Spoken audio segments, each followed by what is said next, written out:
Welcome back, kids. It's Feed the Beast. We've got some interesting stuff. There's been some changes around the old base. You can see I've added some heads to the wall here. But you remember how it kind of looked before? We had ourselves set up where was just our base. I've done some changes. Well, we'll do the simple stuff first. You go up, up. Uh, and this is the real small stuff. Uh, I bet you know what that is. Anyway, still got our dirt, but we went ahead and finished it out. We're actually going to be using this corner of the room today. I'm not going to spoil the surprise any more than that. We have put some bees out. I got a couple little apiaries. I found some villagers, and I might have stolen their stuff. That's a thing that I did. I stole from villagers. Not happy about it. Not proud of it, but I did it. And then I changed the top floor to be a little garden because the bees are kind of, well, they're pseudo-populating it. They're populating the area around it, and then I'm stealing the flowers basically and moving them up there.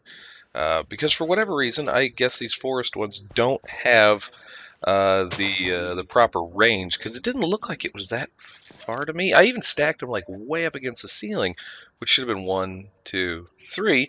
It should have been fine, but it wasn't working for some reason. So, whatever. When we get to the point where we're actually doing the genetics and whatnot, we will look deeper into it and see if we can increase their range so that we can stand in our garden and get the effects of bees.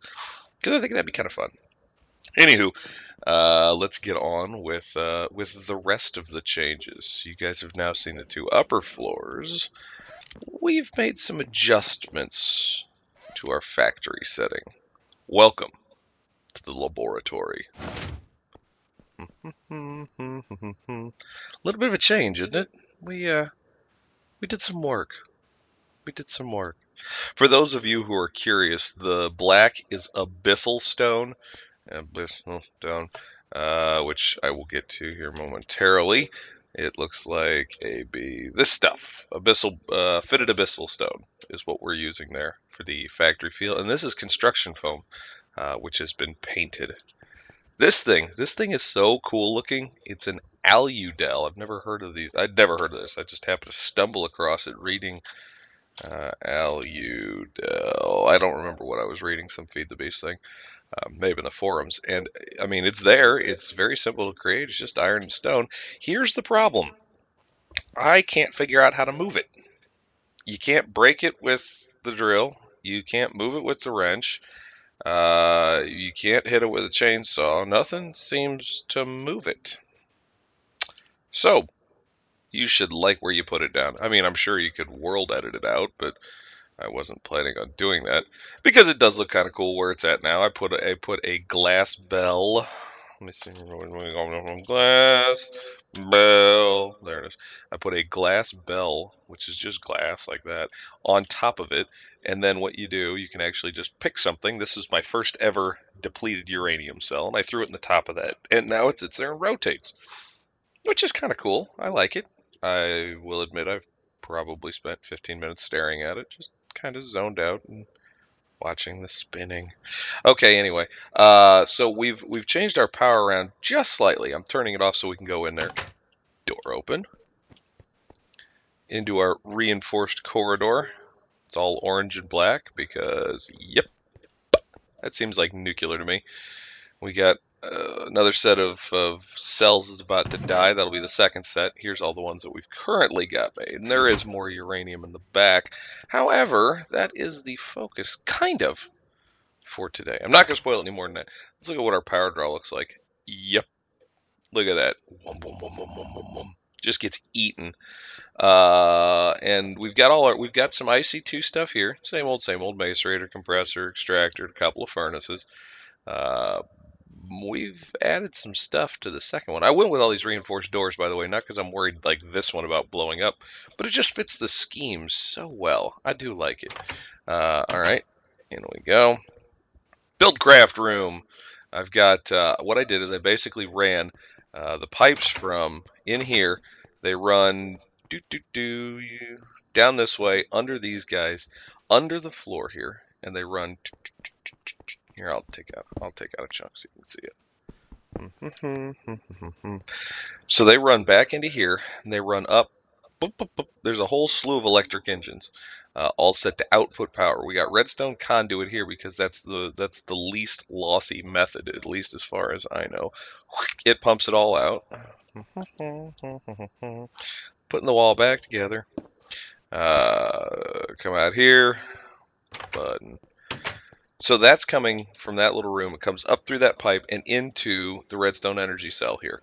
And I've got this cell set up. You can see the pipe coming in is blue, meaning that it's only accepting charge going in. And the outgoing pipe, I've also switched to blue. You do it with a wrench. You can bloop. Now it's outgoing. Bloop. Now it's ingoing. Basically, I'm just trying to store power right now. I don't need to be running it. And I did the same thing. I ran a cable from here to this side. And this side is now a giant battery as well. And it's both set to hold in.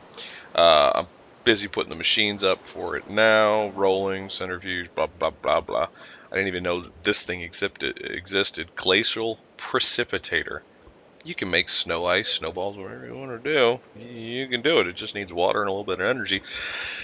And then there's a third redstone energy cell, which is set back here. This little guy doesn't have a whole lot of power. The reason being is he's been used a lot lately.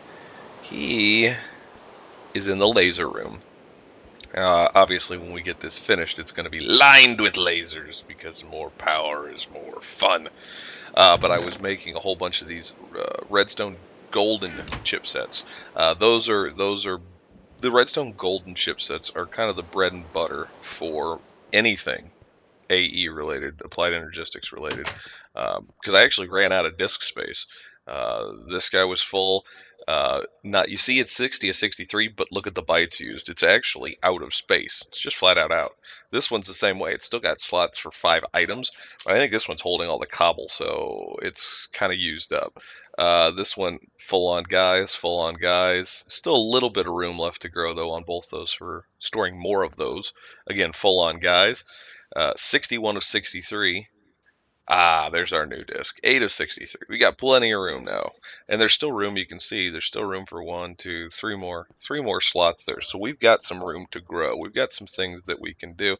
We're starting to amass a nice little hauls worth of stuff. And I got I mentioned it earlier, but I have my new favorite toy. Dun, da, da, da. I love these things. Portal gun is without a doubt the most awesome, wonderful, zip zoop magical tool that's out there.